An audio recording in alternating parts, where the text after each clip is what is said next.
Imagine this. A family spends 6 long years in a brutal court battle. It costs them everything, emotionally, financially, and after all that time, all that pain, the very system that was supposed to help them delivers a shocking verdict on itself.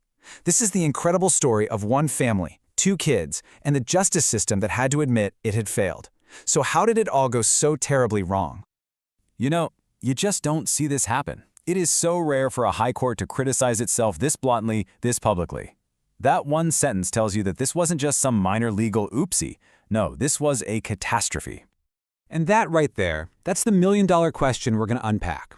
How on earth did a judge's order, something designed to put a family back together, end up being the very thing that shattered it into a million pieces?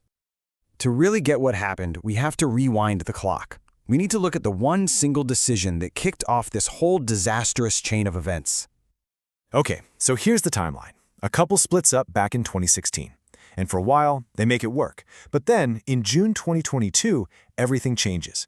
The kids, who are 13 and 10 at this point, start living only with their dad, and they completely cut off contact with their mom. This becomes the huge flashpoint that leads to a final court hearing in March 2024, where a judge makes a decision that is, frankly, explosive. So the judge looks at this completely fractured family and decides what they need is a bit of shock therapy.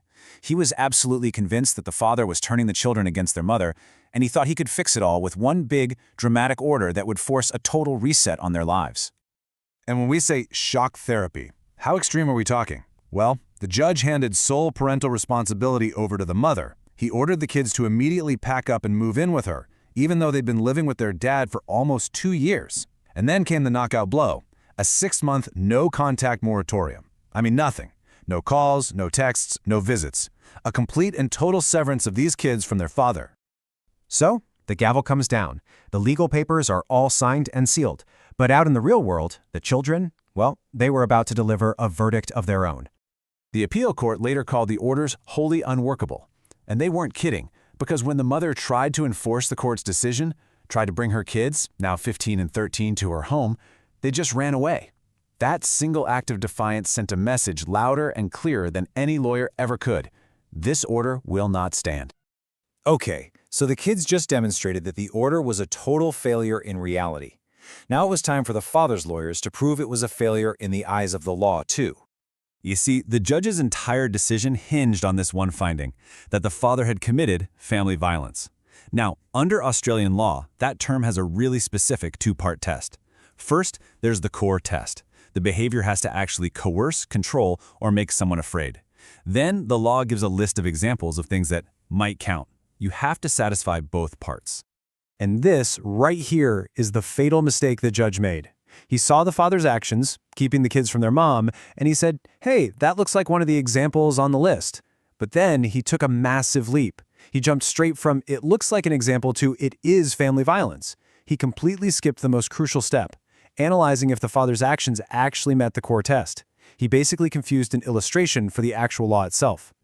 So, faced with this broken judgment, the parents went in 2 completely different directions.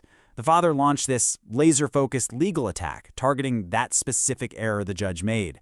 But the mother, she did something really different. Her lawyer basically stood up in the appeal court and admitted to the grim reality that the order just wasn't working. It couldn't be enforced. It was a really pragmatic and honestly a powerful admission that real life had made the whole thing meaningless. So, you've got the legal argument on one side, and the practical reality conceded on the other. The appeal court is stuck. What do you even do at that point? Well, their answer was something nobody really saw coming. What they did was hit a giant reset button, a total clean slate. The father's appeal? Allowed. All those original, drastic orders? Thrown out. And here's the kicker. Both the mother's and the father's original applications to the court were just dismissed. The final result? After 6 years of fighting, there were 0 parenting orders in place. None. The family was on its own. Now, that might sound crazy, right? Like the court just threw up its hands and gave up. But it was actually the exact opposite. It was the least worst option. The judges realized that forcing another court order on these teenagers who had made their wishes crystal clear would just cause more trauma. The bravest thing the court could do was admit its own limits and just step away. So, after this incredibly painful journey, what can we all learn from it?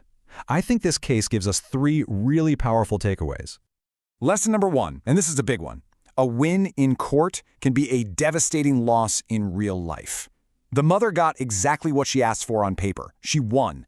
But in getting that victory, she was handed an order so extreme that it literally drove her children away from her. It's a brutal reminder that a court judgment is completely worthless if it shatters in the real world. Second lesson.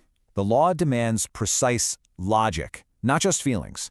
The first judge might have felt that what the father was doing was wrong, but that feeling led him to make a fundamental error, confusing an example for a legal definition. And that's what brought the whole case crashing down. You have to prove serious allegations with cold, hard logic. And finally, maybe the most important lesson of all, never, ever underestimate a child's will. When it came down to it, the actions of 2 teenagers did what armies of lawyers sometimes can't. They overturned a court order. Their story proves that while the law can command our actions, it cannot command the human heart. Ignoring a child's real voice is just a recipe for disaster. This whole 6-year nightmare is just a huge, flashing warning sign. The justice system is not some magic wand you can wave to fix deep family problems. It is a double-edged sword, and if it's used the wrong way, it can cause just immense, and sometimes permanent, harm. Which leaves us all with one final, very tough question to think about. When it comes to these deeply personal family battles, is going to court the absolute last resort, or is it sometimes the very last mistake?